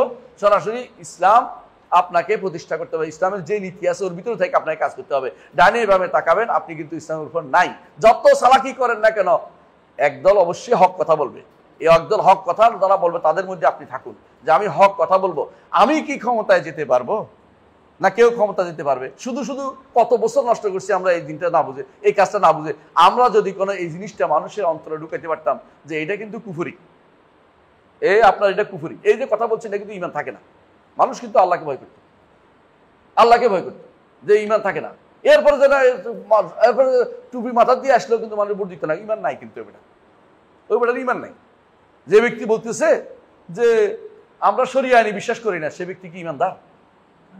সে ব্যক্তি ইমানদার হইতে পারে? কেউ যদি বলে ইমানদার থাকে, তাহলে আপনি এই যে এই কথাটা আগে থেকে কোনো বলেন না, যে এরা ছোট কাল থেকে বাচ্চারা বড় হলো না কেন, না এটা বলা যাবে না। এটা বললে তো আমার ইমানে থাকে না, আমি তো মুসলমান থাকতে পারি না। হয়তো মুসলমান নাম দেখবে, হজ করতেও যাইবো, উমরা করে আসবো, হ্যাঁ, এরপরে কাপড় ঢাকনা দিয়ে আসবো। মহিলা হইলে তো ঢাকনা দিয়ে চলে আসবো, পর্দা পুষিদা করে যাবো, কি বলে এটা, বোরকা ভরে চলে আসবো, মাথার উপরে কালো বোরকা ভরে চলে আসবো, হ্যাঁ, এরপরে তসবি টিপবো, এরপরে বসে বসে। আপনি তো মনে করবেন বাবা রে বাবা, আল্লাহর ওলি, ইমানের কোনো খবর না, আল্লাহর ওলি চলে আসতে। এই জন্য আপনাকে জানতে হবে শরিয়ার ভিতর থেকে কাজ করতে হবে, শরিয়ার বাইরে যেতে পারবেন না। এখন যেই পদ্ধতি নির্বাচন, ইমাম রাষ্ট্রপ্রধান কিভাবে নির্বাচন, এটা নীতি আপনি করেন, এটার নাম রাজনীতি না। এটাকে নীতি কিভাবে করবেন, আপনি বর্তমান নীতির উপরে প্রতিষ্ঠিত হয়ে পারবেন না। আপনাকে মুসলিমদের কি নীতি থাকা উচিত, এটা মাদ্রাসায় পড়াইতে হবে, প্রত্যেকটি মাদ্রাসায় পড়াইতে হবে, প্রত্যেকটি স্কুলে কলেজে পড়াইতে হবে, যে মুসলিমদের এই নীতি থাকতে হয়। এই নীতির বাইরে মুসলিমরা অন্য কিছু অবলম্বন করতে পারে না। গণতন্ত্রের বিরুদ্ধে কোনো বই আছে বাংলাদেশে? একটা বই দেখাতে পারবেন? একটা বইও নেই। গণতন্ত্রের বিরুদ্ধে কোনো বই নেই। গণতন্ত্রের বিরুদ্ধে বই বললে এরা কি বলবো না, এরা হলো কি সন্ত্রাসী, হ্যাঁ, কি রাষ্ট্রবিরোধী, রাষ্ট্রবিরোধী কবি। অত গণতন্ত্র রাষ্ট্রবিরোধী, সমাজতন্ত্র তো আর রাষ্ট্রের মধ্যে একটা নীতি আছে না, সমাজতন্ত্রের বিরুদ্ধে। এটা তো বলেন, তো গণতন্ত্র বলেন না কেন? আমি একজনকে যখন বললাম যে 4টে নীতির কোনোটাই গ্রহণ করা যাবে না, এটা বিশাল সমাবেশে 4 জনকে বলছি, ওরা বসে আছে, কয়জন আমার সাথে খাইতে আসছে, বড় বড় নেতারা 4 জন, আল্লাহ আমাদের সুস্থ করে দিক। তো আসলে আমার সামনে তো শোনেন, সব বলছেন গণতন্ত্রের প্রতি, এখন পাওয়ার দরকার নেই, পরে বলি। মানে আমার মানে এটা দেখেছে, বুঝছে, এটাও তো বাদ দিতে হয়, কিন্তু এটা বাদ দিলে তো ওনাদের নির্বাচন থাকে না, পার্টি থাকে না। এটা পরে বলেন, আগে ওইগুলি বলেন। মানে ওনারা ওইগুলি বলে লাভ কি? ওনারা ভোটটা পাবে, বুঝলেন? ভোটটা আমার পকেটে যাক, তোমরা আজ যাই করো ভাই, ভোটটা যেন ভোটটা আমার চাই, এটা হলো মূল কথা। আউযুবিল্লাহ, এই নীতিতে চলা যাবে না। তাবেঈন যেটা বলেছেন, আবুল আলিয়া যেটা বলছেন, যে তিনি কিভাবে ব্যাখ্যা করেছেন একটু ভালো করে দেখেন। ইসলাম হচ্ছে সিরাতে মুস্তাকিমের নাম, ইসলাম হচ্ছে সুন্নাতুর রাসূলের নাম। সিরাতে মুস্তাকিমের নাম ইসলাম, ইসলামকে আঁকড়ে ধরতে হবে, সুন্নাতুল মুস্তাকিমকে আঁকড়ে ধরতে, সিরাতে মুস্তাকিমকে আঁকড়ে ধরতে হবে। সিরাতুল মুস্তাকিম হচ্ছে ইসলাম, ঠিক রাসূলের সুন্নাহ হচ্ছে ইসলাম। তখন আপনাকে সিরাত মুস্তাকিম ইসলাম, সুন্নাহ হচ্ছে ইসলাম, সাহাবায়ে কেরামের তরিকা হচ্ছে ইসলাম। আপনি যদি এর বাইরে চলেন তাহলে আপনি ইসলামে কি হলেন? ডানে বামে চলে গেলেন। ডানে বামে চলে গেলে এটা অবশ্যই কি নয়, এটা অবশ্যই আপনি হক পথের উপর থাকলেন না। এবং এইটাই ব্যাখ্যায় তিনি করেছেন। এই যে আয়াতগুলি আসছে, ইব্রাহিম আলাইহিসসালাম হানিফ ছিলেন, ডানে বামে তাকান নাই। হ্যাঁ, তিনি ওসিয়ত করে গেছেন যেন ইসলামের উপর থাকে এবং নিজে ইসলামের উপর প্রতিষ্ঠিত ছিলেন। আসলামতু লিল্লাহি রাব্বিল আলামিন, আসলামতু লিরাব্বিল আলামিন। এবং তারা তার সন্তানদেরকে ওসিয়ত করেছে ইসলামের জন্য। এবং আল্লাহ তাআলা বলছেন যে ওমান ইয়ারগাবু আন মিল্লাতি ইব্রাহিমা ইল্লা মান সাফিয়া নাফসাহু, মিল্লাতি ইব্রাহিমের মিল্লাত থেকে কেউ এদিক সেদিক যেন না তাকায়। এত একটা থাকতে, এত বড় একটা আমাদের সামনে মডেল থাকতে, আদর্শ থাকতে, আমরা এখন আইকন আর আইডলে ভরে গেছি দুনিয়া। সেখানে আমাদের করা দরকার কি? ওনাকেই মডেল মানতে। আল্লাহ তাআলা বলছে লাকাদ কানা লাকুম ফি উসওয়াতুন হাসানাতুন ফি ইব্রাহিমা ওয়াল্লাযিনা মা ইয ক্বালু ইন্না বুরাআউ মিনকুম ওয়া মা তা'বুদুনা মিন দুনিল্লাহ বাদা বাইনানা ওয়া বাইনাকুম আদাওয়াতু ওয়াল বাগদা ইলা ইয়াউমিল কিয়ামা। কিয়ামত পর্যন্ত তোদের শত্রুতা আছে। এই নয় যে ইব্রাহিমের সময় শত্রুতা ছিল, এখন আমরা সবার সাথে মিলেমিশে একটা কিছু করি, এটা না, বরং কিয়ামত পর্যন্ত এই শত্রু থাকতে হবে। ওদের কোনো নীতি কোনোভাবে গ্রহণ করা যাবে না। আরে বেটা, আব্রাহাম লিঙ্কনের আগে কি আমাদের দেশে আমাদের ইসলাম ছিল না? আবার আমরা ওই নীতিতে ইসলামে চলে আসি না কেন? এখন আমাদের নীতি এমন হয়েছে যে গণতন্ত্র ছাড়া আমরা চিন্তাই করতে পারি না। গণতান্ত্রিক লিবারাল ইসলামিক দল কি, কোথায় এটা? লিবারাল কোন জিনিসটা? লিবারালিজম তো হারাম, লিবারালিজম তো কুফরি মতবাদ। ইসলামের লিবারালিজম বুঝেন তো? লিবারাল তো আমি এটা ছাড় দিব, তুমি একটা ছাড় দিবা, তুমি একটু ছাড় দাও, আমি একটু ছাড় দিই। এই লিবারাল করতে গিয়ে শিয়াদেরকে কোলে উঠেছে, বুঝছেন? মিশরে একবার আজহারে শিয়াদের সুন্নি ঐক্যের একটা আলোচনা চলতেছিল, তো খুব খুশি সবাই, ঠিক আছে আল্লাহ তাআলা ঐক্য করে দে, দোয়া করে দিই। এখন তখন নামাজ পড়তে গেছে, সুন্নিরা বলে কেমনে ওর পিছনে নামাজ পড়তাম? শিয়ারা বলে আমরা ওনার পিছনে নামাজ পড়বো না। সুন্নিরা বলছে আমরা ওনার পিছনে কেন নামাজ পড়বো? উজু করে নাই, ওনার পাদও নাই, এখানে কেমনে ছাড় দিতাম? এখন যিনি বেশি আবেগী ছিলেন বলছে অসুবিধা কি, উনি মতভেদ ধরে নেন, বুঝছেন? মানে পা ধোয় না, এটাও মতভেদ ধরে নিব, কারণ তারা পা ধোয় না, ওরা অজুতে কোনো পা ধোয় না, ওরা পা ধোয়া অজুতে কোনো পা ধোয়ার নিয়ম নাই ওদের। শিয়ারা অজুতে পা ধোয় না, মাসে করে পায়ের উপরে হাত বুলাই দেয়, ভিজে হাত। আর রাসূলুল্লাহ সাল্লাল্লাহু আলাইহি ওয়াসাল্লাম যেখানে বলছেন ওয়াইলুল আকাবি মিনান নার, যে গোড়ালিতে পানি লাগে না জাহান্নামে যাবে, সেখানে তারা পুরো পায়ের উপর দিয়ে ভিজে হাত টেনে দেখো, এটা মতভেদ ধরে নেন। মানে কেমনে নামাজটা পড়তাম দেখো, জীবনের মধ্যে হাত পা ধুয়ে নাই, সে তার পিছনে আমি নামাজ কেমনে পড়তাম, কেমনে হইল? ও আমার পিছনে নামাজ পড়লো, আমি ওর পিছনে নামাজ পড়ার জন্য ব্যস্ত। ও আমাকে রাসূলুল্লাহ, আবু বকর, ওমর, ওসমান এদের কথা শুনলেই তো হয়, আমাদের হাদিসগুলি নিলে তো হয়। আমাদের হাদিস নেবে না আর আমি ওর হাদিস নিতে পারি, কি রে বেটা? আমার নিজেকে ছাড় দেবো? আমি লিবারালিজম করতে আমি ইসলাম ছেড়ে দিছি। ইসলামী লিবারালিজমের কোনো স্থান নেই। ইসলাম সিরাতে মুস্তাকিমের নাম, যেটার উপরে কাজ কে ছিলেন? নবিয়্যিন, সিদ্দিকিন, শুহাদা, সালেহিন ছিলেন। তিনি এই ব্যাপারে আবুল আলিয়া সাবধান করে গেছেন। ওই সময় এত ফেরকা হয় নাই, এত মতবাদ আসে নাই, কোনো মতবাদে আসে নাই। এই মতবাদগুলি কারা তৈরি করে গেছে? উপনিবেশ শাসকরা তৈরি করে গেছে, উপনিবেশ শাসকরা তৈরি করে গেছে, যারা বিভিন্ন জায়গা দখল করছে, ইস্তেমার তৈরি করে গেছে। এগুলি জায়গা দখল করে করে এরা কি করছে? এই নীতি লোক তৈরি করে গেছে। এখন থাকে বাংলাদেশে, কথা কয়, ওদের চিন্তা চেতনা সব ঢুকে গেছে। আমাদের দেশে এই সমস্ত পলিটিক্যাল সায়েন্স পড়ে যারা, পলিটিক্যাল সায়েন্সের ভাষা হ্যাঁ, কাফেরদের, ইংরেজ আমেরিকান তা আছে, সবাই ইউরোপিয়ানদের ভাষা, ওদের কথাগুলি কার? ওদের চিন্তা চেতনা ওদের প্রতিষ্ঠা করতে চায় ওদেরটা। তো আমরা এমন এক জাতি হয়েছি যে জাতির মধ্যে এখন পর্যন্ত আমরা চিন্তা চেতনাতে ওদের থেকে মুক্ত হইতে পারি নাই। আমরা এখনো ওদের দাসত্ব করে যাচ্ছি। এই জন্য আমাদের কাপড় সোপড়া ওদের মতোই, আমাদের দাড়ি কামানো ওদের মতো হয়ে গেছে, ওরা দাড়ি কামাইছে। হ্যাঁ, ওখানে যারা ওদের দাসত্ব করার জন্য সবচেয়ে বড় দাস হচ্ছে এটা, যে ব্যক্তি তাদের নাইট উপাধি পায়।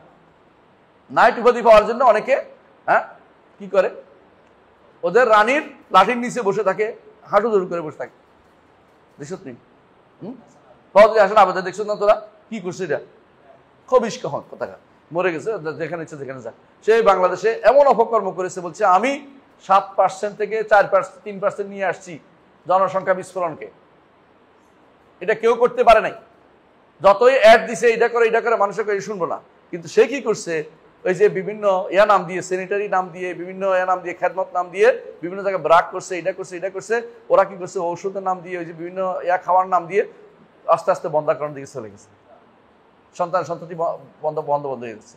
এটা তো সে সব শয়তানি করছে, পুরো সে করেছে, এটা আর কেউ কাম করেনি। ভবিষ্যৎ প্রজন্ম কমে যায় মুসলিমদের, এটা ইউরোপিয়ানদের একটা চক্রান্ত। ইউরোপে সন্তান হইলে পুরস্কার দেয়। আমার বন্ধু তার 7 সন্তান ছিল, বলছে আমার তো চাকরি করা লাগে না, কারণ সন্তানদের যে ভাতা পাই এটা তো আমার যে টাকা, এই টাকা বাংলাদেশে আমি রাজারাল দেখতে পাই। তো কি করছে, টাকা টুকা নিয়ে দেশে চলে এসেছে, বিশাল টাকা পাইছি এই কত বছরে। মানে এগুলো কয়ে আমি দেশে যাওয়ার আগে সিদ্ধান্ত নিয়েছে, একবার 5 বছর ফালাই দিয়ে চলে গেছে, যেখানে থাকে মানুষ। এটা তো শয়তানি করে সবসময় মানুষের বিরুদ্ধে। আমাদের সন্তানদেরকে বোরকা পড়তে দেয় না, নিয়ম মানুষ চলে না। হ্যাঁ, বলতেছে একবার কয় যে আমার বাসায় একদিন এসে পুলিশ উপস্থিত, কেন তোমার মেয়ের তো কোনো বান্ধবী নেই, বন্ধু নাই। হাই হাই, কেন তোমার মেয়ের সমস্যা আছে, ডাক্তার দেখাই দেবো, বন্ধু নাই কেন, বুঝিস তো? হ্যাঁ, বন্ধু হইতো, বান্ধবী না, কারণ সে নাম দিছে বন্ধুর নাম দেয়, সব বান্ধবীর নাম দিছে। এখন পুলিশ চলে আসে কি জন্য, কাজে তোমার মেয়ে তো বন্ধু নাই। বন্ধু না থাকার তো একটা মেয়ের জন্য সমস্যা তো না, নিশ্চয়ই কোনো সমস্যা আছে, তাকে তো ডাক্তার দেখাতে হবে। কথা বুঝছো, কত শয়তান দেখো, ইউরোপিয়ানের কত শয়তান। এখন তাড়াতাড়ি করবে না, লিখতে ভুল লিখছে, আছে ঠিক করে দিচ্ছি। এখন কি করেছে, নিজের মাহারাম যতগুলো আছে সেগুলো নাম কত ঢুকাই দিচ্ছে বন্ধু। তারপরে কথা এবারের মতো বাঁচা গেল, সামনে ধরে কারা লিখবো চিন্তা করে দিকে। আগামী বছর তো আবার নতুন বন্ধু দিতে হইব, এই বন্ধু তো আর নাই, কারণ তোমাদের শেষ হয়ে গেছে সবগুলো। আবার বন্ধু বললে হবে না, ওরা আইডি দিতে অমুক বন্ধু অমুক, এটা তো এটা কিভাবে মিলাবে। এখন কত বাবু এই দেশ থেকে পালাই চলে আসছে দেশে, মানে বলতে চাচ্ছি এটাই যে এমন এক, ওরা কি করে নিজেরা সবচেয়ে নিকৃষ্ট কাজগুলো করবে, আর আমাদের দেশে সন্তান যেন না হয় এই বুদ্ধি করে এদেরকে ফিট করেছে। মনে রাখবেন, এরা হচ্ছে শয়তানের দোষর। এখনো আমরা কখনো ইউরোপিয়ানদের চিন্তা চেতনায় বেরোতে পারি নাই, কারণ আল-মাগলুবু দায়মান ইয়াত্তাবিউল গালিব। কে বলছে এটা? ইবনে খালদুন বলছেন। ইবনে খালদুন বলছেন পরাজিত শক্তি সবসময় বিজিত শক্তির অনুসরণ করে চলে। এই জন্য যখন এদেশে শাসন ছিল, সুলতানি আমল ছিল, হিন্দুরাও এদেশে কি পড়তো, পড়তো, পায়জামা পাঞ্জাবি পড়তো, দাড়ি রাখতো, টুপি মাথা দিত, লম্বা টুপি মাথা দিত, এই যে টুপি একটা ছিল এটা মাথা দিত। তো যখন আমাদের চলে গেছে, আমরা হিন্দুদের মতো ধুতি পরা আরম্ভ করে দিচ্ছি, ওরা আমাদের নেতা হয়ে গেছে। এটাই দুনিয়া এরকম হয়ে গেছে, আউযুবিল্লাহ। এই জন্য বলতেছেন আসবাহ হাযিল উসুল কিবার আল্লাতী আসল উসুল, এই হচ্ছে মূলনীতিগুলির বড় মূলনীতি। এটা এগুলি হচ্ছে মূলনীতিগুলো, ইসলাম হচ্ছে সমস্ত মূলনীতির বড় মূলনীতি। হ্যাঁ, ওয়ান্নাসু আনহা ফি গাফলা, মানুষ এর থেকে বিমুখ হয়ে আছে। মানুষ এই ব্যাপারে কি সম্পূর্ণরূপে গাফলাত, মানে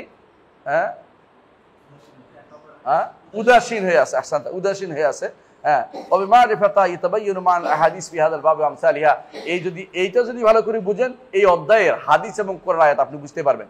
আম্মাল ইনসানু লাযী ইয়াকরাউহা ওয়া আশবাহিহা ওয়া হুয়া আমিনু মুতমাইন্নুন আন্নাহা লা তানালু ইয়াযুন্নু আন্নাহা ফি কওমিন কানু ফাবাদু ফাআমিনু মাকরাল্লাহ ফালা ইয়া'মুনু মাকরা ইল্লা কওমুল খাসিরুন। বলে কেউ যদি এটা পড়ে আর মনে করে যে আবুল আলিয়া যা বলছে এটা ওই লোকদের জন্য, আমাদের জন্য বলে না, আমরা তো একদম ভালো পিওর মানুষ।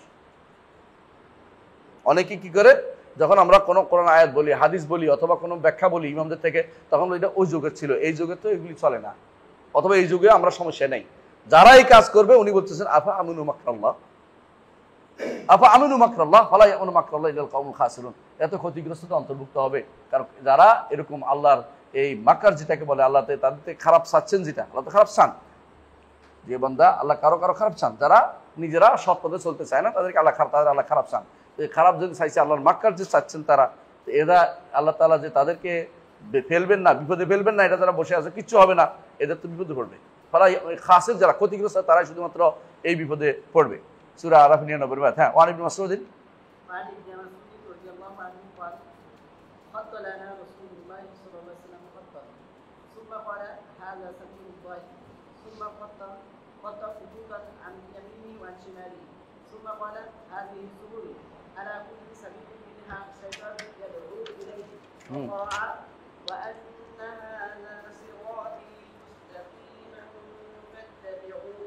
এটা হলো খত।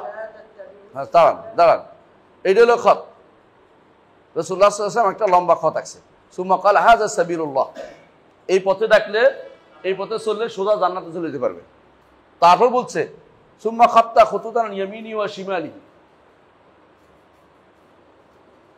ডানে বামে খত আছে কেন? এরপর বলতেছেন যে সুম্মা ক্বালা হাযিস সুবুল কুল্লু হাযিস সুবুল, এই হচ্ছে বিভিন্ন রকমের রাস্তা, কুল্লু সাবিলিন মিসলাহা শায়তান ইয়াদউ ইলাই, প্রত্যেক রাস্তার মধ্যে একটা শয়তান আছে, ডাকতেছে এদিকে আসে। আমরা আগে একটা হাদিস পড়েছি না ওরকম। তারপর বলছেন যে সুম্মা তালা রাসূল এরপর তেলাওয়াত করলেন যে ওয়ান হাযা সিরাতি মুস্তাকিমান ফাত্তাবিউ ওয়া লা তাত্তাবিউস সুবুলা ফাতাফাররাকা বিকুম আন সাবিলিহি যালিকুম ওয়াসাকুম বিহি লাআল্লাকুম তাত্তাকুন। সূরা আনআমের 153। সূরা আনআমের 150 থেকে 153 কিসের আয়াত এটা বলেন তো? আল ওয়াসাইল আশর, 10টি ওসিয়তের আয়াত। বলা হয়ে থাকে তাওরাতে যে সমস্ত বিদ্যা আছে তার মধ্যে মৌলিক 10টি ওসিয়ত হচ্ছে এটা। এই জন্য এই মুহাম্মদ সাল্লাল্লাহু আলাইহি ওয়াসাল্লামকে 10টি ওসিয়ত একসাথে দেওয়া হয়েছে সূরা আনআমের 150 থেকে 153 এই আয়াতগুলোতে, এবং এগুলি সবগুলি 10টা ওসিয়ত আছে। দেখবেন এই 10টা সর্বশেষ ওসিয়ত হচ্ছে এটা। সর্বশেষ অন্যগুলি হচ্ছে প্রথমে দিচ্ছে আকীদা, তারপরে দিচ্ছে, তারপরে ওসিয়ত প্রথম ওসিয়ত হচ্ছে আল্লাহ ছাড়া কারো ইবাদত করো না, এটার উপর। সর্বশেষে আবার বলছে ওয়ান্না হাযা সিরাতি মুস্তাকিমান, অর্থাৎ শুধু আকীদাও থাকতে হবে না, মানহাজও তোমার শুদ্ধ থাকতে হবে। এদের সর্বশেষ এই মানহাজের আয়াত দা আন্না হাযা সাবিলি আন্না হাযা সিরাতি মুস্তাকিমান ফাত্তাবিউ ওয়া লা তাত্তাবিউস সুবুলা ফাতাফাররাকা বিকুম আন সাবিলি যালিকুম ওয়াসাকুম বিহি লাআল্লাকুম তাত্তাকুন। এটা করতে পারলে তাকওয়ার মধ্যে থাকতে পারবে। এই হাদিসটি ইমাম আহমদ নাসাই বর্ণনা করেছে। আর কিছু আছে এখানে? শেষ না? আলহামদুলিল্লাহ শেষ হয়েছে। তাহলে আর পরে আমরা বাবু আরেকটা অধ্যায় আছে, বাবুল মা জা ফি গুরবাতিল ইসলাম ওয়া ফাদলিল গুরাবা। এটার পরে ইনশাআল্লাহ আমার মনে আর একটা থাকবে। ইনশাআল্লাহ আমরা এই বইটা শেষ করে আমরা আরেকটা পড়বো ইনশাআল্লাহ। সুবহানাকাল্লাহু ওয়া বিহামদিকা আশহাদু আল্লা ইলাহা ইল্লা আনতা আস্তাগফিরুকা ওয়া আতুবু ইলাইক। আসসালামু আলাইকুম ওয়া রাহমাতুল্লাহ।